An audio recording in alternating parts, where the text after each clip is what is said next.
Each year, Microsoft Research hosts hundreds of influential speakers from around the world, including leading scientists, renowned experts in technology, book authors, and leading academics, and makes videos of these lectures freely available.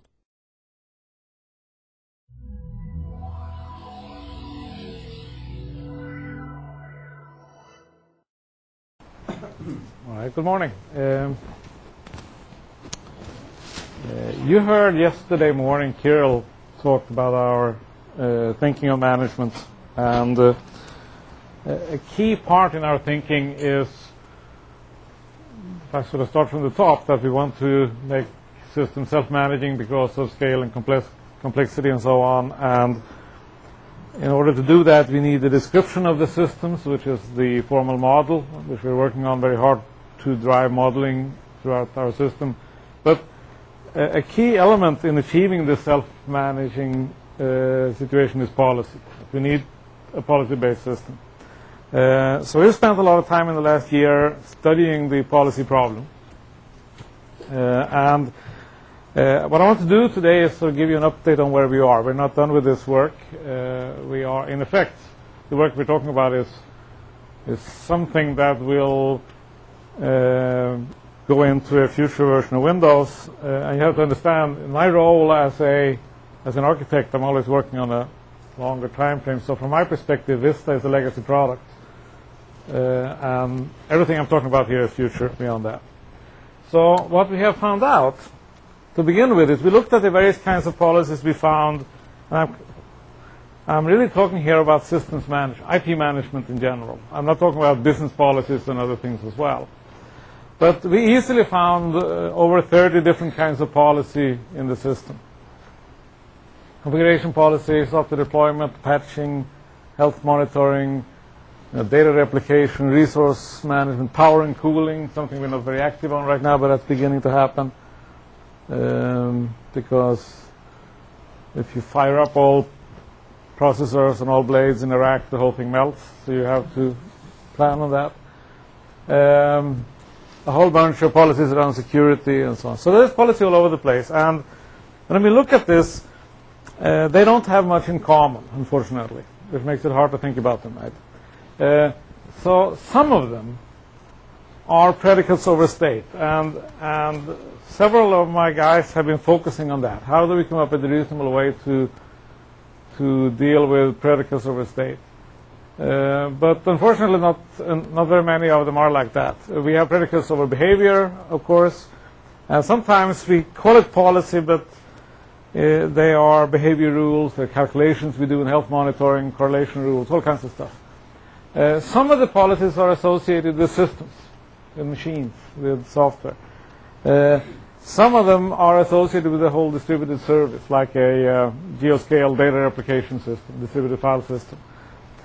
Some of them are associated with data, such as the digital rights management system, which moves with the data. If I send you a document, that policy goes with the document. Some policies, of course, are associated with users. Some of them, and that's where we have started, are very local to one machine. Some of them are sort of still one thing at a time, but they move around, and some of them are distributed in geoscale. Some of them are purely technical, but there are policies that have to do with humans, including things like approval cycles and workflows and so on, right? Some policies are directly enforceable. So I set in a policy that the firewall should be up, and the networking stack in Microsoft allows the administrator to say the firewall should be up. Many policies are not enforceable, and they're still interesting, right? And in that case, maybe we can set up a corrective action so that we can monitor for policy compliance, and when the system is out of policy, we can correct that. In some cases, it's hard to find a reasonable corrective action. First, an example of something that's not enforceable. I would like Napster not to be on any of the machines in the company, but the system actually doesn't have mechanism to prevent that. So therefore, we can have a policy that says go in and wipe Napster if you find it.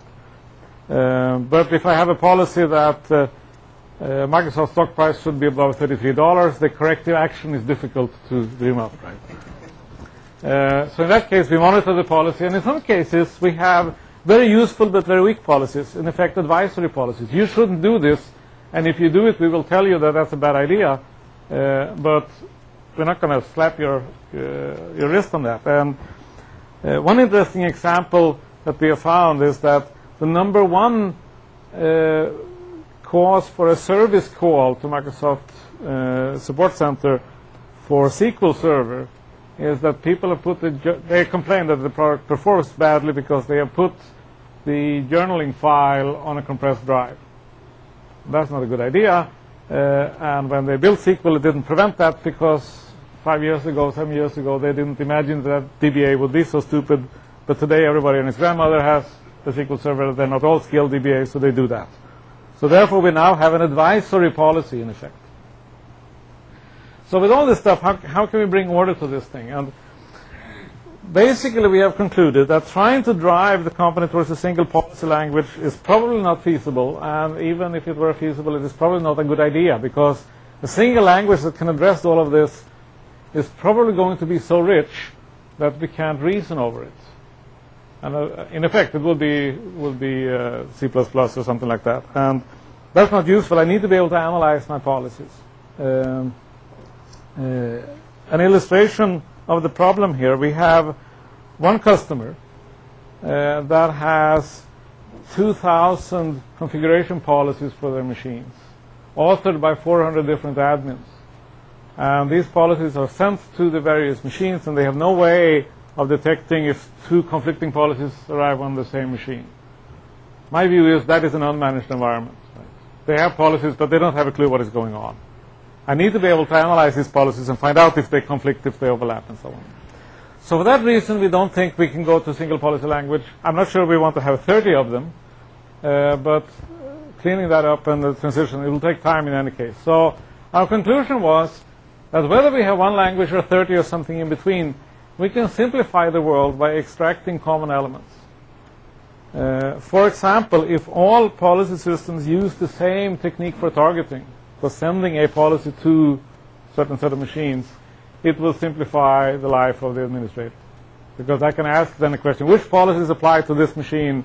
And it will be a meaningful question that I can ask and I can get an answer. I don't have to go in and parse 30 different languages to find out where they apply.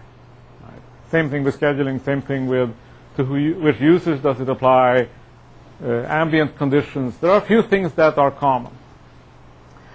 And that will allow me to get that common experience. And I want to clarify here, if you remember in Kirill's demo, there was this little animation where a policy was applied to a service. We, of course, have a subsystem in Windows called group policy. And group policy targets policies to groups of machines. And that's fine. There are many situations in which that is good. I want to apply this policy to all the machines in the accounting department. But as we move to more complex systems, I also want to be able to target the policy to a service. And a service differs from a group in that a service is inherently consisting of several different types of systems. And it's a heterogeneous and structured collection. A group is something I consider it to be homogeneous from the perspective of this policy. But when I target the policy to a service, I expect the policy to sprinkle out over the components of the service and adapt itself in different ways to the components. So that's why we want to be able to target policies both to groups when that's appropriate and to complex services when that's appropriate. So what we're looking at to turn this idea into something practical is that we will still have the domain-specific policy language here. And by the way, here I'm using the word domain in a different way from DNF. You were talking about it, and your use of the word domain is probably closest to what I call a service in this case. Domain is one of these words that ends up having a whole bunch of different meanings, just like service, by the way. So it's very difficult to have a conversation. So here I mean access control is a domain, backup is a domain, and so on. So here we will have these domain-specific policy languages between 1 and 30. We don't know how many, right? And then underneath that, we have what I call a realization mapping, and that's just because here I might say that the firewall should be up, and underneath that I map that to say the firewall setting is this element in the registry. because that way, when a new version of Windows comes up, I may change the implementation of it and still express it as a statement about firewall. Then on top of that, I have this layer called management, and that's where I can express various meta policies about how I want to manage this thing. For example, what is the corrective action? What is the urgency of this thing? If you want to alert somebody on it, who should be alerted? Temporarily disabling a policy. This is an important piece, right? You don't want to have a monitoring policy that sends up alerts everything something is wrong, and then an admin goes off and does maintenance on the machine, and the poor operators are flooded with alerts. So there are various management policies that exist here. But the more interesting thing is here. And here we have a stack which we are still working on, which is various meta policies, policies about the policy. So here we would say enactment scheduling. This policy goes into effect on April 1. Targeting. This policy applies to the mail service, or to all the components of the mail service. Applicability and adaptation. That means that I want to be able to say that this policy applies to all machines that have Office running on XP. Right? If there is no Office on the machine, don't bother with this policy. This policy is in effect during working hours. You are allowed to access this file during working hours, but if somebody is looking at the payroll file in the middle of the night, something is fishy. And the emergent conflict resolution, this is one of the most interesting ones. The if two conflicting policies arrive and are in effect on the same machine at the same time, what do you do about it? Right? And in many cases, people think in terms of a straightforward delegation model. There is the God authority who owns everything, and he delegates rights to other people. But there are many other conflict resolution algorithms that we have found. The largest scope policy, corporate-wide policy wins. Or the opposite, the most specific policy wins. The most restrictive policy wins. The most permissive policy wins. The most recent policy. I mean, there's a whole bunch of different ways to do that. And then finally, on top of this, we have something not terrifically important, but I included in this analysis, and that's the workflow policies. Who can approve a change to a policy? Yeah? Like in the last comment that you made, there's different mechanisms of deciding which policy wins. Is that also policy?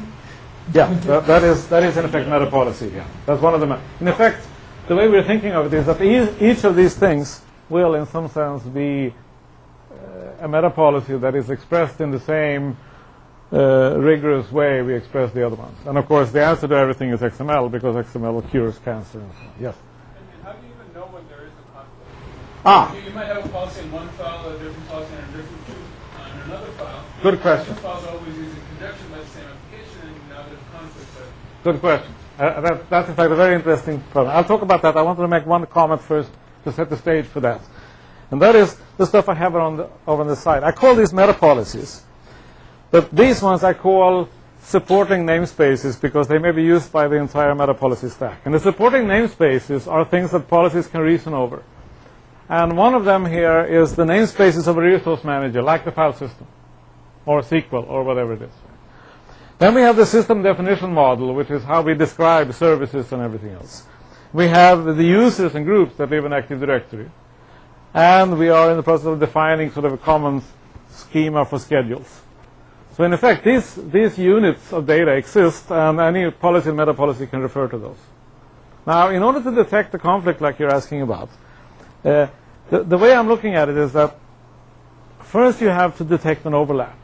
Are these topologies in effect on this machine at the same time, and are they talking about the same resource, right? And the point is that, as I'm saying here, overlap detection is not specific to the management domain. It's a general problem. Right? So overlap detection will reason over these, which are universal, and over these, which are universal. Once I have determined overlap, now I have to detect if they are in conflict. Right? And conflict is the opposite. Right? It is domain specific, but it is independent of all the meta policies and namespaces. So, for example, if I have one policy that says something about star.doc, and another policy that says something about star.xls, do those policies overlap? Or could they, in any conceivable situation, overlap? The answer is, if you understand the file system, you know that the answer is no. But the policy system in general cannot know that, right? So one could be embedding the other one. All right, but let me put that aside for a moment. I want to make a more general point that the only one who can understand if an expression over a namespace of a resource manager could overlap is that resource manager. So that I would say that one policy about start.doc and another policy about any file modified since November 1, those certainly could overlap, right? Start.doc and start.xls, aside from your point about embedding, would not. And that's an analysis that only a resource manager can make. But what that means is that we can make an analyzer for the resource manager namespaces, which does not need to understand anything about scheduling, and it doesn't need to understand anything about the 30 different policy languages. Right? And similarly, I can make an analyzer here over scheduling, so that the questions that I want to ask is one of them is overlap detection, another one is gap analysis. Right? If I have one policy for working hours and another one for non-working hours, do those two time spans cover the timeline? Or is there a gap during which I have no policy in effect? That's a meaningful question to ask, right? And I can ask that question only with regard to scheduling. I don't need to understand anything about anything else. So I can, in fact, do many forms of analysis in a general infrastructure without having to understand all the different policies.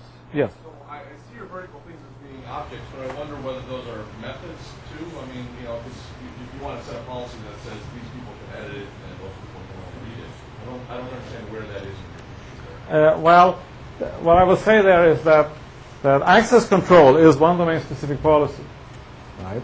And access control may refer to various things, including, of course, policies themselves. Right? So that you will, in effect, it's a good example, good point. I hadn't really thought of it, but policies, the world of policies is in fact one of the resources that we can talk about here. The file system, SQL, mailboxes are other examples of namespaces that I want to be able to reason over. Yes? So in some of the network applications that looked at policies might be running state machines, while policies might be workflows. So they're state. Yes. And I mean, I guess that is complicated. Yeah. It's hard to reason about 50,000 files. Yeah, that's true. I think my answer to that is there are some problems that I may not be able to reason over, but I'm a very pragmatic guy. I'm not a scientist, I'm an engineer. So I think about how can I make a dent in the situation. And what I'm saying here is that if a particular domain-specific policy is difficult to reason over, I can't do anything about that. But what I can do is I can say, at least I can tell you which such state machines apply to a certain system. Right? And when did they go into effect? And who futzed with them? Right? And that's all useful. Because if you look at SOX and HIPAA and all these things, right, it is a requirement today for Microsoft to be able to answer the question, which files in the universe can Anders edit? And today it's impossible to answer that question. Right? So therefore, if I can make universal tools that reason over schedules and applicability and filtering and resources and targeting and so on, that is useful work. Then the second question is it possible to reason over all policies? For example, some of the predicates over state are so complex that they're computationally complete. Right? I can't reason over those either. But I can make a dent in the situation.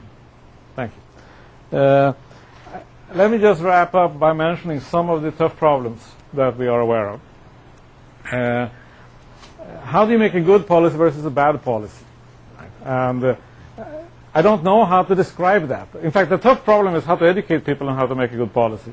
But I know one when I see one. And I'll give you two examples of good policies. One of them is our data protection system. The guys, they realized, it's the backup system. And they realized when they were defining that policy is that nobody wants to do backup. What people want to do is restore. So they have a restore policy. And the restore policy says no more than 30 minutes exposure to data loss. And then the system can automatically figure out what to do about backup for that. And that means we can adapt that system to different resources with different algorithms without having to change the policy language. Similarly, SQL have some algorithms like that. Very few of the policies are intelligently expressed. How can we make people understand how to make good policies?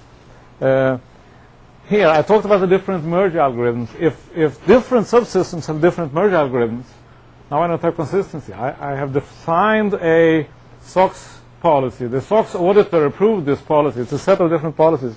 I apply these SOX policies to the mail service, but when it sprinkles out of the system, the different parts of the policy are interpreted in different ways. Now I don't know, what do I tell the SOX auditor? What about local policy?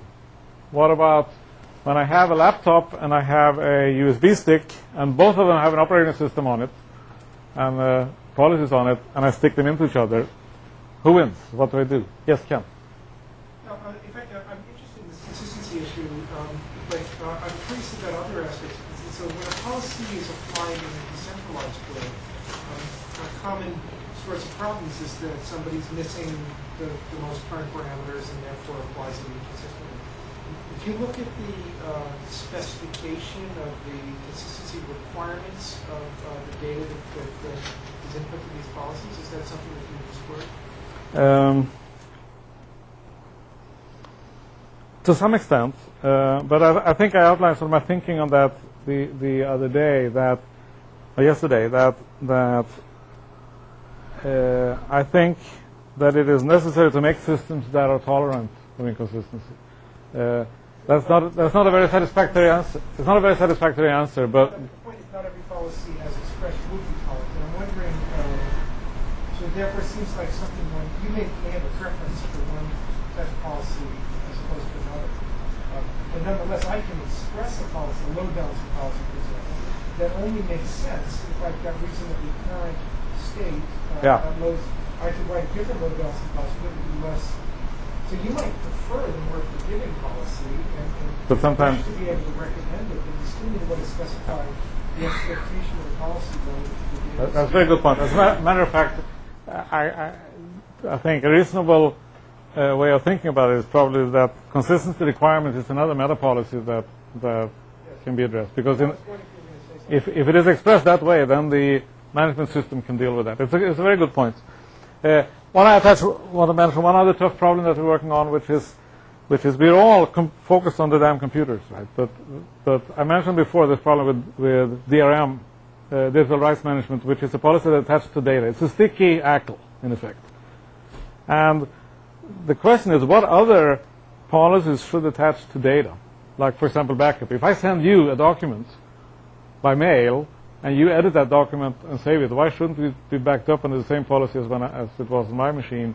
And how do we do that? How do we even implement that? And how do we express it? How do we target it? And so on. So there are a number of really tough problems left here, and we are working on this thing. But we believe it's a promising approach to divide and conquer, in effect. All right, we can chat some more after lunch. I think I'm being pulled off. Thank you, guys.